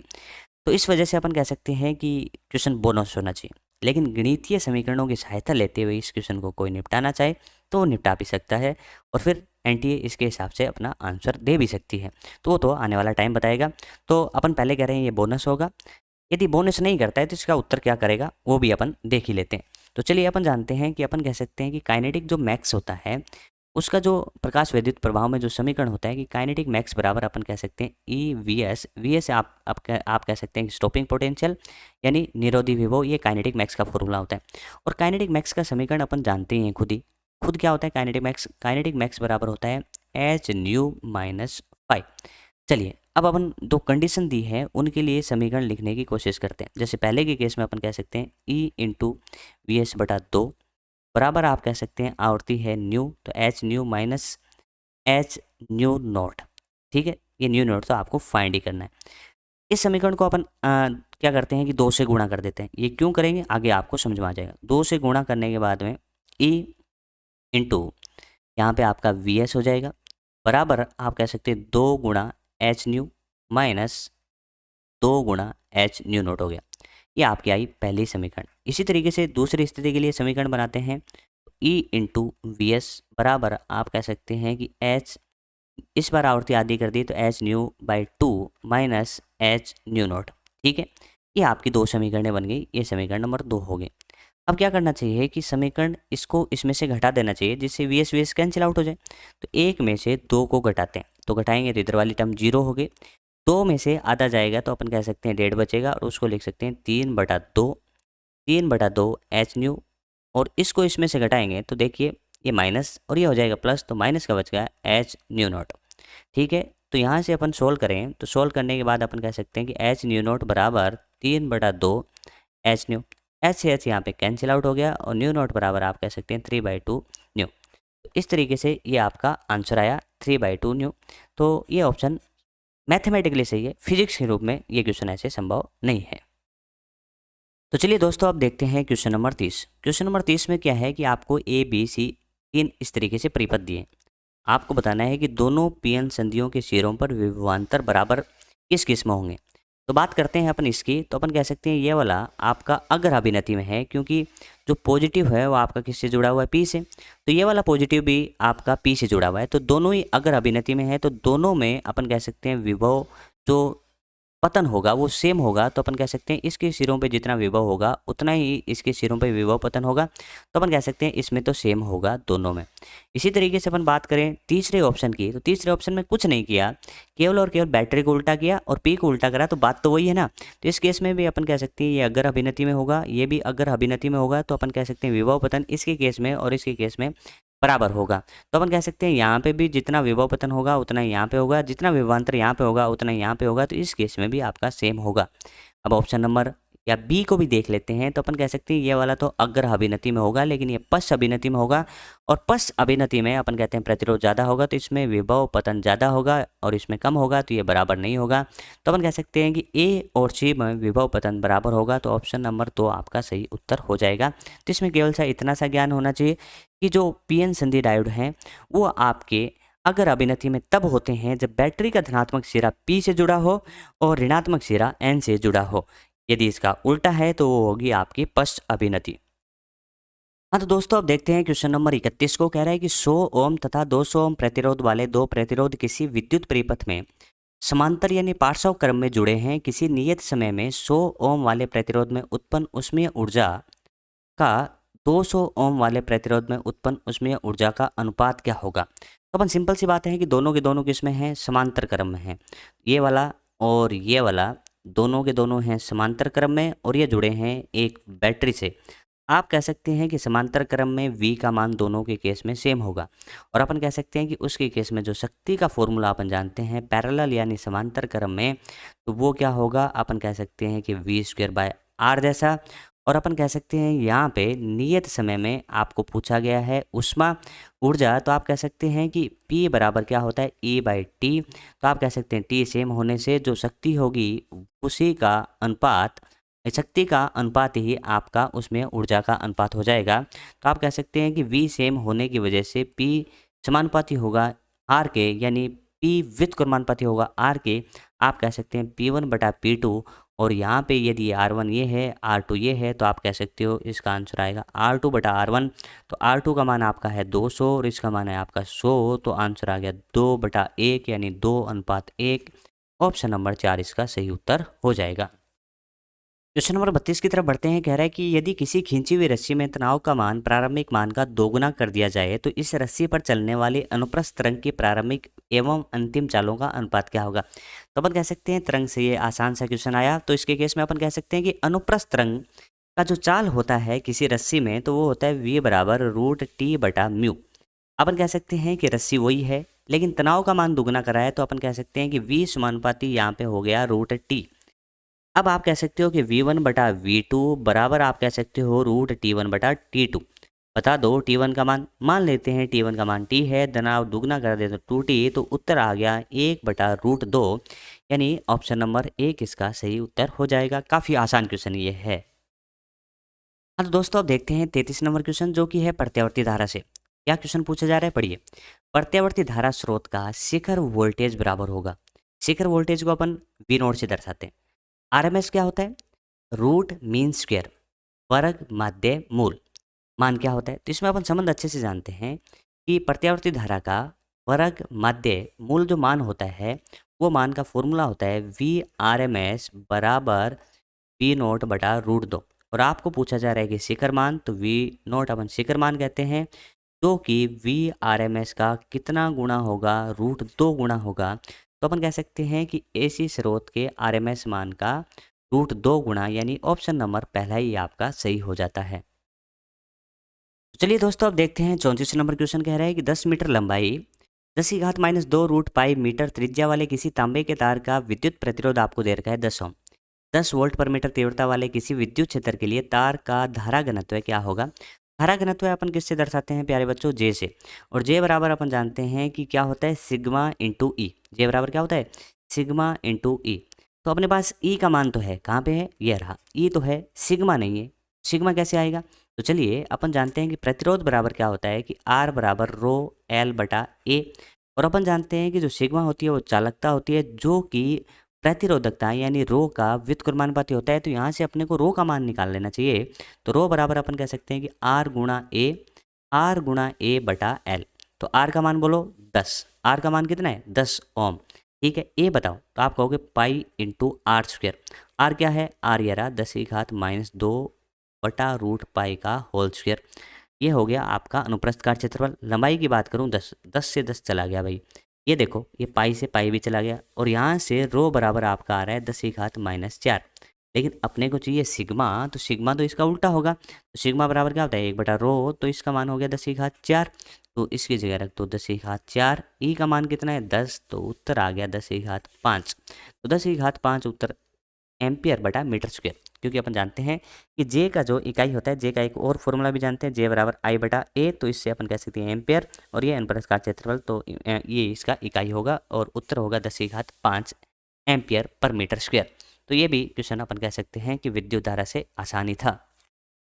तो अब देखते हैं क्वेश्चन नंबर 35, जो कि विमा से एक और क्वेश्चन आ गया। तो अपन कह सकते हैं इससे 2 से 3 क्वेश्चन आए, काफ़ी इंपॉर्टेंट चैप्टर हो जाता है। तो क्वेश्चन में कह रहा है कि समतलीय कोण को अपन दर्शाते हैं प्यारे बच्चों थीटा से। और थीटा का फॉर्मूला आप जानते भी होंगे, चाप बटा त्रिज्या। चाप को अपन कई बार एस से भी दर्शाते हैं, तो एस बटा आर। तो थीटा बराबर क्या होता है, चाप बटा त्रिज्या। यहाँ से अपन इसकी इकाई की बात करें तो इसका इकाई रेडियन होता है। लेकिन बात करने जाएं विमा की, तो अपन कह सकते हैं चाप भी एक प्रकार की लंबाई है और त्रिज्या भी एक प्रकार की लंबाई है। तो विमा तो आपको कुछ नहीं मिलने वाला, लेकिन इसका मात्रक रेडियन होगा। इसी तरीके से आपको याद होगा घन कोण भी अपन पढ़ते हैं, तो घन कोण को डी इस तरीके से हमसे दर्शाते हैं। और इसका फॉर्मूला जो होता है वो अपन जानते हैं कि डी ए क्षेत्रफल बटा त्रिज्या का होल स्क्वायर होता है। तो अपन कह सकते हैं क्षेत्रफल के लिए बात करें तो L2 बटा में L2। तो अपन कह सकते हैं विमा तो यहाँ पर भी अपने को नहीं मिली, लेकिन अपन जानते हैं कि जो घन कोण होता है उसका जो मात्रक होता है वो आपका होता है स्टे रेडियन। क्या होता है प्यारे बच्चों, स्टे रेडियन। तो अपन कह सकते हैं इनका मात्रक तो है रेडियन और स्टे रेडियन, लेकिन इनका विमा नहीं है। तो मात्रक पर कोई विमा नहीं, मात्रक पर कोई विमा नहीं। ऑप्शन नंबर 3 आपका सही होगा, क्योंकि इसमें तो कह रहा है मात्रक भी नहीं विमा नहीं, ये कह रहे हैं दोनों। इसमें कह रहे हैं विमा लेकिन कोई मात्रक नहीं, ये बात गलत है। तो ऑप्शन नंबर 3 इसका सही उत्तर आपका हो जाएगा। हाँ तो दोस्तों अब देखते हैं क्वेश्चन नंबर 36, जो कि धारा से और व्हीटस्टोन से संबंधित है। कह रहा है कि चित्र में दर्शाए अनुसार परिवर्तनशील प्रतिरोध y यहाँ पे आपको दिया गया है कि मान को परिवर्तित करके अज्ञात प्रतिरोध x का मान पता करना है अपने को ना। इसके लिए व्हीटस्टोन सेतु का प्रयोग किया जा रहा है। x के सर्वाधिक उपयुक्त मापन के लिए प्रतिरोध P तथा Q क्या होने चाहिए। तो अपन ये बात जानते हैं कि व्हीटस्टोन सेतु की जो परिशुद्धता है वो अच्छी तब होगी तो वो सेंसिटिव यानी सुग्राही ज़्यादा हो। मैं क्या कर रहा हूँ कि व्हीटस्टोन सेतु अत्यधिक परिशुद्ध यानी अच्छे से मापन करेगा किसी अज्ञात प्रतिरोध का जब उसकी सेंसिटिव ज़्यादा हो। और ऐसा करने के लिए अपन इनकी भुजाओं के जो अनुपात है वो बराबर करके किया जा सकता है। तो ये P तथा Q के मान क्या होने चाहिए, बराबर होने चाहिए। तो कह रहा है कि बड़े और ऐस मान नहीं, गलत। के मानों का कोई सार्थक नहीं महत्व तो है। कि मान लगभग 2x के मान के बराबर होना चाहिए, ऐसा भी कोई रूल नहीं। कि मान बराबर और छोटे होने चाहिए जिससे इसकी सुग्राह्यता बढ़े और जिससे ये मापन अच्छे से कर सके। तो ऑप्शन नंबर 4 इसका सही उत्तर हो जाएगा। तो चलिए दोस्तों अब देखते हैं क्वेश्चन नंबर 37 को। कह रहा है कि 189 द्रव्यमान संख्या वाला एक नाभिक 125 एवं 64 द्रव्यमान संख्या वाले दो नाभिकों में टूटता है। दोनों नए नाभिकों की त्रिज्याओं का अनुपात क्या होगा। तो अपन ये जानते हैं प्यारे बच्चों की द्रव्यमान संख्या और त्रिज्या में जो संबंध होता है वो किस तरीके से होता है। तो एक फॉर्मूला होता है कि r बराबर आर नोट ए का घात 1/3, और यहाँ से अपन कह सकते हैं कि r समानुपाती होगा द्रव्यमान संख्या की घात 1/3, और यहाँ पे अपन कह सकते हैं कि r1/r2 बराबर जो आएगा वो a1/a2 की घात 1/3। ठीक है। अब देखो a1 का मान रख दो, तो आप कह सकते हो a1 का मान रख देंगे 125 और इसका मान रख देंगे 64 की घातें हो गई 1/3। अब इनको सोल्व करना आना चाहिए। 25 को क्या लिख सकते हैं, 5 × 5 × 5 यानी 125 हो जाएगा, तो 5 की घात 3 लिख सकते हैं 125 को। 64 लिख सकते हैं 4 × 4 × 4 यानी 64 हो जाएगा, तो 4 की घात 3 और पूरी घात 1/3, और 3 से 3 ये घातें कट जाएगी, उत्तर आ जाएगा 5/4। तो 5/4 आपको ऑप्शन नंबर 1 में सही मिल जाएगा। तो ये क्वेश्चन भी काफ़ी आसान था, ऐसे क्वेश्चन पहले भी नीट में पूछे जा चुके हैं। हाँ प्यारे दोस्तों, आगे बढ़ते हैं। क्वेश्चन नंबर 38 में ये आपका प्रक्षेप्य गति से क्वेश्चन है। कह रहा है कि किसी गेंद को ऊर्ध्वाधर दिशा से 60 डिग्री कोण पर 10 मीटर पर सेकंड के वेग से प्रक्षेपित किया जाता है, तो प्रक्षेप्य पथ की अधिकतम ऊंचाई पर इसकी चाल क्या होगी। तो अपन ये जानते हैं। तो लेकिन इसमें एक बात ये है कि जो कोण आपको दिया गया है वो ऊर्ध्वाधर से दिया गया है, यानी यहाँ से 60 डिग्री का कोण आपको दे दिया, तो आप कह सकते हैं 37 से कितना डिग्री होगा, 30 डिग्री कोण होगा। और आप जानते हैं कि प्रक्षेप्य गति में उसके उच्चतम बिंदु पर जो चाल होती है वो होती है यू कोस थीटा। चाल क्या होती है, यू कोस थीटा। तो यू का मान है 10, कोस थीटा की जगह अपन थीटा रखेंगे 30 डिग्री, तो कोस 30 डिग्री 10 इंटू कोस 30 डिग्री होता है √3/2। तो उत्तर आ रहा है यहाँ से 5√3, तो 5√3 मीटर पर सेकंड, ऑप्शन नंबर 4 आपका सही उत्तर हो जाएगा। हाँ तो दोस्तों अब देखते हैं 39 नंबर। तो ये भी अपन कह सकते हैं कि मात्रक और विमा से क्वेश्चन आ गया और इसके अंदर अपने को विमा बतानी है, लेकिन सारी की सारी जो इकाइयाँ हैं ना वो गुरुत्वाकर्षण चैप्टर से, तो काफ़ी आसान है। इसमें अपन कम ऑप्शन से भी क्वेश्चन को कर सकते हैं, लेकिन मैं इसका पूरा एक्सप्लेनेशन आपको बता देता हूँ कि कौन सी इकाई का कैसे विमा निकाला जाएगा। सबसे पहले कह रहा है कि गुरुत्वीय स्थिरांक का विमा क्या होगा। तो आप फॉर्मूला जानते हैं प्यारे बच्चों, ए बराबर होता है g m1 × m2/r²। यहाँ से आप कह सकते हो कि g बराबर आप लिख सकते हो कि f × r² बटा में m1 × m2। अब अपने को चाहिए g का विमा, तो g का विमा के लिए अपन आप पर रखेंगे किसका विमा, f का विमा। तो mLT-2 आप सभी जानते होंगे इसका विमा होता है, और r अपन कह सकते हैं कि m1 तथा m2 के बीच की दूरी है, तो इस वजह से उसकी विमा होगी L2। और बात करें द्रव्यमान की तो उसकी विमा होगी m2। अब इसको सोल्व कर लेते हैं, तो अपन कह सकते हैं कि m की घात ऊपर कितनी बचेगी -1, l की घात आपकी आएगी 3 और t की घात आएगी आपकी -2। क्या ऐसा ऑप्शन मिलेगा, तो अपन कह सकते हैं m-1 L2 t-2, यानी ये ऑप्शन नंबर 2, यानी 1 में 2। तो 1 में 2 काफ़ी सारे हैं, तो ये ऑप्शन आपका कट हो जाता है क्योंकि इसने कहा है कि 1 में 4। दूसरा दिया है गुरुत्वीय स्थितिज ऊर्जा। ऊर्जा का तो अपन डायरेक्ट ही जानते हैं mL2t-2, तो इसके अंदर आपका ऑप्शन आ जाएगा 4। तो अपन कह सकते हैं कि बी में 4 होना चाहिए, तो ये भी ऑप्शन कट जाता है। बी में 4 पॉसिबिलिटी यहाँ और यहाँ पे बन रही है।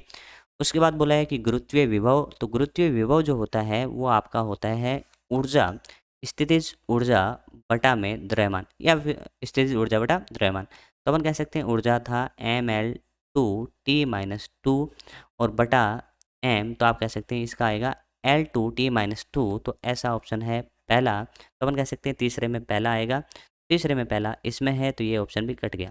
ठीक है, फिर अपन चेक कर लेते हैं गुरुत्वीय तीव्रता जो कि g होता है और g त्वरण है, तो इसका विमा हुआ L-2, तो ये तीसरे ऑप्शन से होगी। तो ऑप्शन नंबर 4 आपका सही उत्तर इसमें हो जाएगा।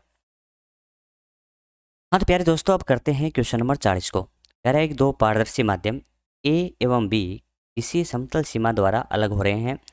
इन दोनों माध्यमों में प्रकाश की चाल आपको दे रखी है 1.5 × 10⁸ मीटर पर सेकंड और 2 × 10⁸ मीटर पर सेकंड। इन दोनों माध्यमों के लिए प्रकाश की किरण का क्रांतिक कोण क्या होगा, आपको ये बताना है। सबसे पहले आपको पता होना चाहिए कि पूर्ण आंतरिक परावर्तन के लिए जो प्रकाश की किरण है वो सघन माध्यम से विरल माध्यम में जानी चाहिए, सघन से विरल में जानी चाहिए। तो अपन क्या करते हैं कि ये जो समतल सीमा है वो इसको मानते हैं। अब अपन कह सकते हैं कि चाल ये वाली कम है, ये वाली ज़्यादा है। जिसकी चाल कम होती है जिस माध्यम में वो सघन माध्यम होता है, और चाल ज़्यादा होती है वो विरल माध्यम है। तो अपन कह रहे हैं कि इसको अपन सघन मान लेते हैं और इसको अपन विरल मान लेते हैं। और जब कोई प्रकाश की किरण सघन से विरल में जाएगी तो पूर्ण आंतरिक परावर्तन होगा, और उस केस में जो कोण आएगा आपतन कोण, उस कोण का नाम होगा आपका क्रांति कोण, और उसका मान अपने को पता करना है। तो चलिए देखते हैं। अपन कह सकते हैं कि कोण जो है वो आपतन कोण किसके बराबर है, क्रांति कोण के बराबर है। तो यहाँ पे इस तरीके से वो आपतित किरण है और इसका मान अपन कह सकते हैं थीटा सी है। इसके लिए हो जाता है पूर्ण आंतरिक परावर्तन, तो अपन कह सकते हैं ये किरण इस तरीके से ये समांतर होगी, तो ये कोण आपका होगा 90 डिग्री। इसके लिए अपन म्यू 1 मान लेते हैं और इसके लिए म्यू 2 माध्यम का अपवर्तनांक। अब लगाते हैं स्नेल का नियम, तो अपन कह सकते हैं म्यू 1 साइन थीटा सी बराबर आप कह सकते हो म्यू 2 साइन 90 डिग्री। अब आप कह सकते हो यहाँ से कि साइन थीटा सी बराबर आ गया म्यू 2 बटा म्यू 1। अब आपको थोड़ा सा नॉलेज होना चाहिए कि आपको यहाँ पे म्यू नहीं दिया है, आपको यहाँ पे चाल दी है। तो आप कह सकते हैं कि जो चाल है v और जो अपवर्तनांक है उसमें जो संबंध होता है वो एक दूसरे का व्युत्क्रमानुपाती होता है। तो यहाँ पे आप कह सकते हो कि साइन थीटा सी जब आप रखोगे तो यहाँ पे रख सकते हो v1 बटा v2, v1 बटा v2 क्योंकि म्यू का उल्टा होगा। v1 अपन मान रहे हैं पहले वाले माध्यम में चाल, तो ये कितनी होगी, ये होगी आपकी 1.5, 1.5 को लिख सकते हो 3/2 इंटू 10⁸ बटा में आप लिख सकते हो 2 इंटू 10⁸। 10⁸ से 10⁸ कैंसिल आउट हो गया और यहाँ से आ रहा है आपका साइन थीटा सी बराबर 3/4 और आप 3/4 को लिख सकते हो 0.75, तो थीटा सी बराबर आप लिख सकते हो साइन इनवर्स 0.75। तो इस तरीके से ऐसा ऑप्शन देखें तो ऑप्शन नंबर 2 आपका सही उत्तर हो जाएगा। तो ये क्वेश्चन अपन कह सकते हैं थोड़ा अच्छा क्वेश्चन है जिसमें अपने को पूर्ण आंतरिक परावर्तन का नॉलेज थोड़ा सा होना चाहिए। हाँ तो दोस्तों अब देखते हैं क्वेश्चन नंबर 41 का, जो कि है आपका संधारित्र से। तो देखिए क्वेश्चन में कह रहा है कि दर्शाए अनुसार सी आपको दे रखा है 900 पिकोफैरेड धारिता वाले किसी संधारित्र को 100 वोल्ट की बैटरी से जोड़कर पूर्ण आवेशित किया जाता है पहले इस केस में, इसके बाद इसे बैटरी से हटा लिया जाता है और बी चित्रानुसार 900 पिकोफैरेड धारिता वाले एक दूसरे अनावेशित संधारित्र के साथ जोड़ दिया जाता है। लेकिन इस डायग्राम में भी जो नीट का जो क्वेश्चन था उसमें यहाँ पे प्लस प्लस लिखा था, तो ये वैसे गलत होता है, तो हमने इसको माइनस माइनस लिख दिया, तो ये इसका सही होगा। यदि इसको कंसीडर करते हैं तो क्या उसमें फाइनली रिजल्ट देते हैं, लेकिन अपन इसको माइनस माइनस कंसीडर करके क्वेश्चन कर लेते हैं तो आंसर आपका मैच कर जाएगा। तो ये एनटी आपको बाद में बताएगी। अनावेशित संधारित्र के साथ जोड़ दिया जाता है तो निकाय बी द्वारा संचित स्थितिक विद्युत ऊर्जा का मान क्या होगा। तो इसके लिए सबसे पहले अपन क्या करते हैं कि इसके केस में दोनों जुड़ गए, तो उसके केस में यू का जो मान होगा वो होगा 1/2 कुल धारिता, तो आप कह सकते हैं कि C1 प्लस C2 और अपन कह सकते हैं कि इसका जो कॉमन यानी उभयनिष्ठ विभव होगा उसका होल स्क्वायर। कॉमन विभव यानी उभयनिष्ठ विभव अपन ऐसे निकाल सकते हैं C1V1 plus C2V2 upon C1 plus C2। मान रखे बिना अपन कैलकुलेट करेंगे, थोड़ा आसान रहेगा। पहले का C दूसरे का इसका V मान लेते हैं, C इंटू V और प्लस यहाँ पे अपन कह सकते हैं अनावेशित होने की वजह 0 और C प्लस C, तो यहाँ से आंसर आ रहा है V/2। V का मान अपने पास 100 है तो 100/2 यानी इसका मान तो आ गया 50। बाकी के मान अपने पास हैं तो रख देंगे 1/2। यहाँ पे अपन कह सकते हैं 900 और 900 कितने हो जाएंगे 1800 और पिको है तो उसका मतलब है 10⁻12 और V का होल स्क्वायर आप कह सकते हैं 50 का होल स्क्वायर। अब इसको सॉल्व करते हैं तो ये हो गया आपका 900 इंटू 10⁻12 और यहाँ पे आप कह सकते हैं 5 का होल स्क्वायर 25 होगा 20। अब इसको सॉल्व करें तो अपन कह सकते हैं देखो 25 इंटू 9 होता है आपका 225 और गुणा में आप कह सकते हो ये 2 घातें, ये 2 घातें 4, तो ये होगी 10⁻8। तो अपन कह सकते हैं कि वैसे देखें तो 225 जैसा एक ही आंसर है, फिर भी इसको सॉल्व करें तो 2.25 इंटू 10⁻6 जूल इसका सही उत्तर आ जाएगा, यानी ऑप्शन नंबर 1 इसका सही उत्तर होगा। हाँ तो दोस्तों अब देखते हैं क्वेश्चन नंबर 42। इसमें क्या बोला है, सबसे पहले 1000 गेरों 10 मीटर की त्रिज्या वाली एक बड़ी वर्ताकार कुंडली अपनी क्षैतिज व्यास के सापेक्ष ओमेगा आपको दे रखा है 2 रेडियन पर सेकंड की दर से घूम रही है। उस स्थान पर चुंबकीय क्षेत्र का ऊर्ध्वाधर घटक का मान भी आपको दे रखा है 2 इंटू 10⁻5 टेस्ला। तो कुंडली का विद्युत प्रतिरोध का मान भी दे रखा है 12.5 है। तो कुंडली में प्रेरित धारा का अधिकतम मान क्या होगा, तो अपने को बताना है आई का मैक्सिमम मान। तो इसके लिए अपन कह सकते हैं ई मैक्सिमम यानी विद्युत वाहक बल मैक्सिमम बटा इसमें कह सकते हैं प्रतिरोध। तो इसका मान अपन जानते हैं कि NBA ओमेगा होता है और बटा R। अब रख दीजिए इसमें मान, तो N का मान आप कह सकते हैं 1000 होगा। B का मान आपको दे रखा है 2 इंटू 10⁻5 और क्षेत्रफल की बात करें तो पाई इंटू त्रिज्या, त्रिज्या कितनी है 10 का होल स्क्वायर, ओमेगा का मान है इसमें 2 और बटा प्रतिरोध 12.56। अब देखिए पाई 2 यानी पाई को 4 से गुणा करेंगे ये संख्या बन जाएगी। यहाँ पे अपन कह सकते हैं 10⁻5 है, ये भी 10⁻+5 है, तो इसका एक उत्तर आ जाएगा और वो भी किसमें, 1 एम्पियर। तो इसका आंसर आ जाएगा 1 एम्पियर, यानी ऑप्शन नंबर 1 इसका सही उत्तर होगा। यदि ये वीडियो आपके लिए हेल्पफुल हो रहा है तो इसको लाइक करें, शेयर करें और अपने इस प्यारे से चैनल को सब्सक्राइब करें। हाँ तो प्यारे दोस्तों, अब देखते हैं क्वेश्चन नंबर 43 कह रहा है कि चित्र में दर्शाए अनुसार दो बिंदु आवेशों माइनस क्यू एवं क्यू को एल दूरी पर रखा जाता है। दूरी आर का जो मान है वो एल की तुलना में बहुत ज़्यादा है, यानी एल बहुत ही कम है, एल बहुत ही कम है। के साथ विद्युत क्षेत्र की तीव्रता का परिमाण निम्नानुसार परिवर्तित होगा, ये आपको बताना है। अब देखिए, अपन कह सकते हैं कि ऐसे वाली सिचुएशन में एल बहुत कम होने की वजह से ये वाला जो होगा वो आपका एक विद्युत द्विध्रुव की तरह कार्य करेगा। विद्युत द्विध्रुव के कारण उसकी अक्षीय और निरक्षीय स्थिति पे विद्युत क्षेत्र की तीव्रता का फॉर्मूला अपन अच्छे से जानते हैं। जैसे अपन लिखें ई अक्षीय के केस में लिखें तो अपन कह सकते हैं 2 kp/r³। ठीक है, ये उससे दूरी ली जाती है। और इसी तरीके से निरक्षीय में भी ऐसे लिख सकते हैं kp/r³। तो अपन कह सकते हैं कि ई व्युत्क्रमानुपाती होगा किसके, r³ के। तो ऐसा ऑप्शन देखने जाएं तो ऑप्शन नंबर मिल जाएगा आपको 4 कि ई समानुपाती 1/r³। तो ऑप्शन नंबर 4 आएगा। डायरेक्ट फॉर्मूला बेस्ड क्वेश्चन था, लेकिन थोड़ा सा यहाँ पे आपको ये सोचना था कि आर बहुत ही ज़्यादा हो, यानी जिस दूरी पे आप विद्युत क्षेत्र निकाल रहे हो वो दूरी इन दोनों के बीच की दूरी की तुलना में बहुत ज़्यादा हो, तो ये आपका एक विद्युत द्विध्रुव की तरह काम करेगा। तो दोस्तों आगे वाला क्वेश्चन देखते हैं, जो कि है 44 नंबर क्वेश्चन, और ये है आपका सार्थक अंक से संबंधित क्वेश्चन। काफ़ी आसान क्वेश्चन है। कैसे करेंगे देखो, कह रहा है कि 55.3 मीटर लंबाई और 25 मीटर चौड़ाई वाले आयताकार क्षेत्र के क्षेत्रफल का मान आपको निकटतम पूर्णांक बनाने के बाद सही सार्थक अंकों के में बताना है। मैं बात करूँ इसमें सार्थक अंकों की संख्या कितनी होगी, 3 होगी। 25 मीटर में सार्थक अंकों की संख्या 2 होगी। गुणा जब भी करते हैं, क्षेत्रफल निकालेंगे तो क्षेत्रफल क्या होता है, लंबाई गुणा चौड़ाई। गुणा जब भी करते हैं तो फाइनल जो उत्तर होता है उसमें सार्थक अंक न्यूनतम सार्थक अंक के बराबर होना चाहिए। यानी इसमें सार्थक अंक कितना है, 3, इसमें कितना है, 2। 2 क्या हुआ, न्यूनतम हुआ।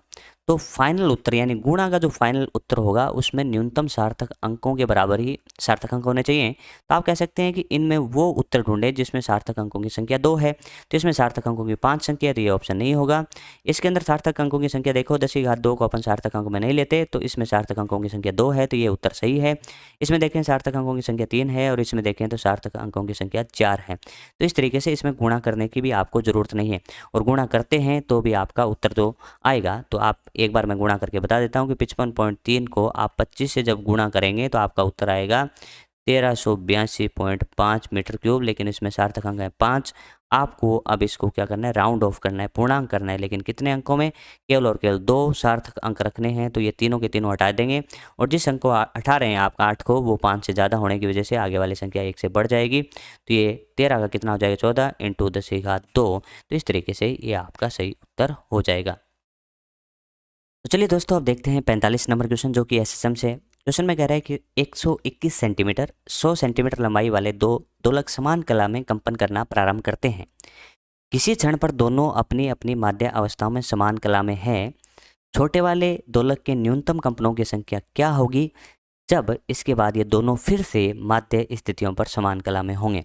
तो इनका अपन एक सिंपल सा कॉन्सेप्ट जानते हैं कि n1√L1 बराबर n2√L2। ये आपको थ्योरी में पढ़ाया जाता है। अब देखिए, आप यहाँ पे लंबाइयाँ सबसे पहले रख दीजिए, तो ये 121 होगा और ये आपका 100 होगा। इसमें कॉन्सेप्ट इतना सा है कि इनका गुणनफल नियत रहना है। तो अपन कह सकते हैं ये आपकी लंबाई कम है, तो लंबाई कम होगी तो इसका n का मान ज़्यादा होगा। और अपने को छोटे वाले के लिए फाइंड करना है, छोटे वाले के लिए, तो इसके लिए अपन n क्या कर लेते हैं, मान लेते हैं। अब यहाँ पे या तो n+1 रखा जाता है या फिर n-1 रखा जाता है, लेकिन अपन कह सकते हैं ये वाला 121 100 के कंपेरिजन में ज़्यादा है, इस वजह से यहाँ पे कम रखा जाएगा, यानी n-1। अब इसको सॉल्व कर लीजिए। कंप्लीट कॉन्सेप्ट मैंने एसएसएम के केस में इसको समझा देते हैं, तो वहाँ पे इसको समझेंगे तो आपको अच्छे से समझ में आएगा। अभी तो अपन डायरेक्ट देख रहे हैं n1√L1 बराबर n2√L2। जिसका पता करना हो उसको मान लें। उसके बाद दूसरे वाले में लंबाई ज़्यादा हो तो n-1 लेंगे, लंबाई कम होगी तो n+1 लेंगे। इसको सॉल्व करते हैं तो n-1 × 11 और ये आएगा 10n। इसको सॉल्व करें तो 11n-11 बराबर 10n। तो यहाँ से अपन कह सकते हैं कि n का मान आएगा आपका 11। तो ऑप्शन नंबर 3 आपका सही उत्तर इसका हो जाएगा। तो चलिए दोस्तों, अब देखते हैं क्वेश्चन नंबर 46। इसमें आपको दो कथन दिए गए हैं। दो कथन में बताना है कि सत्य, असत्य और व्याख्या के रूप में भी आपको क्वेश्चन बताना है। कह रहा है कि किसी स्प्रिंग का प्रसार यानी खींचा जाना उस स्प्रिंग के पदार्थ के अपरूपण गुणांक के द्वारा परिकलित होता है। किसी स्प्रिंग का प्रसार खींचा जाना उस पदार्थ के अपरूपण गुणांक के द्वारा परिकलित होता है। ये क्वेश्चन मैं इस नीट 2022 के पूरे पेपर में सबसे अच्छा इसको मानता हूँ, क्योंकि थियोरेटिकल क्वेश्चन है जिसमें अपने को थोड़ा सा भी पॉइंट या चीज़ें नहीं आती हैं तो ये गलत हो सकता है। तो चलिए अपने सोचने की कोशिश करते हैं। गुणांक होते हैं तीन प्रकार के। एक होता है यंग का गुणांक, एक होता है आयतन प्रत्यास्थता गुणांक और एक होता है अपरूपण गुणांक। यंग गुणांक की बात करें तो वो होता है लंबाई से संबंधित, यानी किसी तार की लंबाई बढ़ती है तो इसको समझाने के लिए y को परिभाषित करते हैं, घटती है तो भी y को परिभाषित करते हैं। तो लंबाई से संबंधित होता है y। आयतन से संबंधित आपका होता है आयतन प्रत्यास्थता गुणांक, जिसको b से दर्शाते हैं। तो ये हो गया आपका आयतन से। लेकिन जब स्प्रिंग को अपन खींचते हैं तो उस केस में देखिए कि स्प्रिंग पहले ऐसे थी, बाद में जब इसको खींचेंगे तो स्प्रिंग ऐसे ऐसे हो जाएगी, यानी इसके जो घेरे हैं वो दूर दूर हो जाएंगे। क्या लंबाई चेंज होगी? तो आपका आंसर होगा लंबाई भी चेंज नहीं होगी, आयतन भी चेंज नहीं होगा। न तो इसके लिए y परिभाषित होगा, न इसके लिए आयतन प्रत्यास्थता गुणांक परिभाषित होगा। इसकी चेंज हुआ है शेप में, और शेप में चेंज होने को अपन कौन सा गुणांक परिभाषित करेंगे? अपरूपण गुणांक। जब शेप में चेंज होता है तो तब परिभाषित करते हैं अपरूपण गुणांक। तो ये स्टेटमेंट एकदम सही है। उसके बाद जो कारण बता रहा है कि तांबे की कुंडलित स्प्रिंग की तन्यता क्षमता समान विमाओं वाली स्टील की स्प्रिंग की तन्यता क्षमता से ज़्यादा होती है। तो अपन कह सकते हैं जो स्टील होता है उसके लिए y का मान ज़्यादा होता है, तो उसकी मजबूती यानी उसकी टेंसाइल स्ट्रेंथ यानी तन्यता क्षमता स्टील की ज़्यादा होती है तांबे की तुलना में। लेकिन ये कह रहा है कि तांबे की ज़्यादा होती है, तो इस वजह से ये कथन गलत हो गया, यानी ये कथन आपका रॉन्ग हो गया, गलत हो गया, सही नहीं है। तो इस वजह से अपन कहेंगे पहला तो सत्य है किंतु आर असत्य है। ऑप्शन नंबर 1 इसका सही उत्तर जाएगा। हाँ तो दोस्तों, अब देखते हैं क्वेश्चन नंबर 47 क्या कह रहा है कि एम्पियर के परिपथीय नियम के अनुसार वर्ताकार अनुप्रस्थ क्षेत्रफल वाले किसी लंबे एवं सीधे तार जिसमें एक स्थायी धारा बह रही है, इस तार के आंतरिक एवं बाह्य क्षेत्र में चुंबकीय क्षेत्र में परिवर्तन आपको बताने हैं। कह रहा है जैसे पहला ऑप्शन पढ़ लेते हैं जिससे आइडिया मिल जाएगा कि करना क्या है। तार की सीमा तक दूरी r के फलन के रूप में रेखीय रूप से बढ़ता है। इसके बाद तार के बाहरी क्षेत्र में 1/r निर्भरता के साथ घटता है। अपन बात करें ठोस तार के लिए, ठोस तार के लिए चुंबकीय क्षेत्र की बात करें तो उसके जो अंदर है यानी आंतरिक बिंदु पे है, उसका फॉर्मूला अपन जानते हैं कि B बराबर होता है μ0 I इंटू आर बटा में अपन कह सकते हैं 2 पाई इंटू कैपिटल R²। जिस तरीके से अपन बात करें ये इस तरीके से मान लेते हैं कि एक ठोस तार है और इस ठोस तार की जो त्रिज्या है वो कैपिटल R है। तो आंतरिक के लिए अपन कह सकते हैं जो B होगा वो समानुपाती R होगा। R क्या होगी? इसके सेंटर वाले बिंदु से दूरी यानी सामान्य दूरी होगी। तो मैं कह सकता हूँ कि B जो है वो रेखीय रूप से बढ़ता है, और इसके लिए अपन ग्राफ भी बनाते हैं। तो ग्राफ के रूप में मैं कहूँ तो इस तरीके से ये B और ये R के साथ ग्राफ बनेगा। बाद में आपसे पूछा जाए कि भार वाले बिंदु पे क्या होगा, तो भार वाले बिंदु में अपन इसका डेरिवेशन करके पता करते हैं कि μ0 इंटू आई बटा 2 पाई बटा स्मॉल r। तो अपन कह सकते हैं B व्युत्क्रमानुपाती होता है R के, तो इस केस में ये आयतीय अतिप्रवलय की तरह परिवर्तित होता है। तो इस तरीके से अपन जानते हैं पहले रेखीय रूप से बढ़ता है, उसके बाद भारी क्षेत्र के साथ 1/r निर्भरता के साथ घटता है। तो ऑप्शन नंबर 1 इसका सही होता है। ऑप्शन नंबर 2 भी देख लेते हैं। रेखीय रूप से घटता है, ये गलत हो गया। अपन ने कहा बढ़ता है, एक समान होता है, ये गलत है। और इसमें रेखीय और भारी में भी रेखीय रूप से घटता है, ये आपका गलत हो गया। ऑप्शन नंबर 1 आपका सही उत्तर हो जाएगा। तो ये भी अपन कह सकते हैं कि 12th बोर्ड लेवल का क्वेश्चन है, जो इसका डेरिवेशन अपने बोर्ड के एग्जाम में भी पूछा जाता है।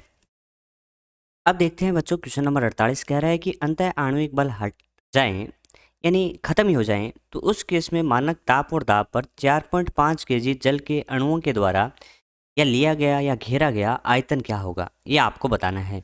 अब कह सकते हैं कि अंतः आणविक बल हट जाने के बाद ये जो जल के अणु होंगे वो आइडियल गैस की तरह यानी वेपर की तरह यानी वाष्प की तरह व्यवहार करेंगे। तो उसमें PV इक्वल्स टू nRT समीकरण लगाई जा सकती है।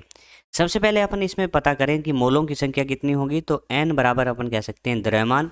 तो 4.5 kg है, लेकिन अपन जानते हैं जल होता है उसके लिए जो मोल होता है वो 18 होता है, लेकिन अपन जानते हैं ग्राम में लिखते हैं तो इसको भी अपन को ग्राम में चेंज करना पड़ेगा।